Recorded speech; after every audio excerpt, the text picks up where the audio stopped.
হজ একটি পবিত্র ইবাদত, কিন্তু এই ইবাদতকে ঘিরে চলে নানা প্রতারণা, জালিয়াতি এবং প্রতিশ্রুতিভঙ্গ। বিভিন্ন কাফেলায় আলেম না থাকার ফলে হজ কবুল হওয়া নিয়েই তৈরি হয় সন্দেহ। সারা দেশে যখন এই অবস্থা, তখন দেশ বিদেশের অভিজ্ঞ ওলামায়ে কেরামের তত্ত্বাবধানে চলছে নুসুক আল হারামাইন।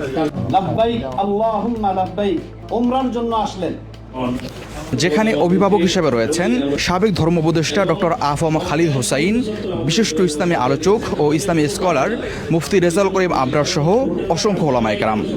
আলেমরা যে সমস্ত এজেন্সির সাথে যুক্ত, তাদেরকে সতর্কতার সাথে জনগণের সেবামুখী কার্যক্রম হাতে নিতে হবে। আমি খুব খুশি হলাম, আপনাদের অনেক গুরুত্বপূর্ণ কথাগুলো শুনেছি এবং এখানে দেখেছি। এটা হচ্ছে ট্রান্সপারেন্ট, স্বচ্ছতা। এতগুলো মানুষের সামনে আপনারা বলতেছেন না যে আলহামদুলিল্লাহ আমরা খুব ভালো সেবা পাইছি, এটা তো বিরাট কথা, এটা তো সার্টিফিকেট। খালিসান আপনি করেছেন আল্লাহর জন্য, ওয়ালাম ইয়াকুন সাওয়াবান, কিন্তু বিশুদ্ধ পন্থায় হলো না, লাম ইউকবাল, আপনার ইবাদত কবুল হবে না। নুসুক আল হারামাইন যারা পরিচালনা করছেন, যে 6 জন তরুণ আলেম, ওনারা সবাই আমার খুব কাছের এবং ঘনিষ্ঠ মানুষ। হাজিরা যেন সঠিকভাবে হজ পালন করতে পারে, সেজন্য নুসুক আল হারামাইন আয়োজন করে থাকে হজের প্রশিক্ষণ কর্মশালা। অন্তরের যেই আবেগ আসে, আপনি যখন মোবাইল নিয়ে লিপ্ত হবেন, আপনার সেই আবেগটা হারায় যাবে। আপনার চোখে যেই পানি আসার কথা ছিল, এই মোবাইলের কারণে দেখা যাবে সব রুহানিয়াত আপনার নষ্ট হয়ে যাবে। আর উনি পড়াইতেছে লাকা লাকা লাব্বাইক ইন্নাল হামদা ওয়ান নাইমাতা লাকা ওয়াল মুল। তাইলে এখন মুআল্লিমের যদি এই অবস্থাটা হয়, হাজি সাহেবটা শিখে কি?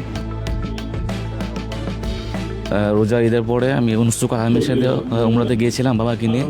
তো যেহেতু আমার প্রথম সফর ছিল, খুবই টেনশন ছিল কী হবে, বিশ্বস্ত হবে কিনা আগে। আলহামদুলিল্লাহ আমি এখন শুভকামনা মনে করতে পারতেছি যে নুসুক আল হারামাইনের সাথে গিয়েছিলাম। জি, আজকের অনুষ্ঠান অনেক গুরুত্বপূর্ণ। এটা প্রত্যেকের জন্য উমরা এবং হজে যাওয়ার আগে এই ধরনের অনুষ্ঠান হওয়া উচিত। হাজি সাহেবগণ অনেক উপকৃত হবে।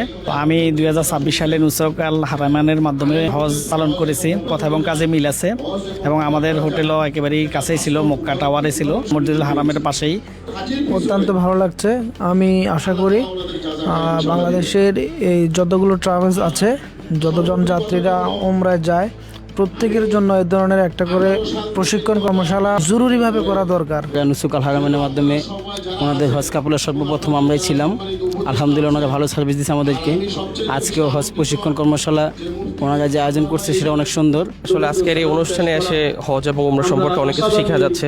সাধারণত অন্য যেই ট্রাভেলস কোম্পানিগুলো, ট্যুর ট্রাভেল কোম্পানিগুলো আছে, তারা শুধু ওই দিয়ে আসা নিয়ে আসা পর্যন্ত ক্ষান্ত থাকে। বাট ওনারা আজকে দেখলাম যে একটা আয়োজন করছে যেখানে প্রশিক্ষণ করাচ্ছে। এই জিনিসগুলো আসলে নুসুক আল হারামাইনকে ইউনিক করে তোলে।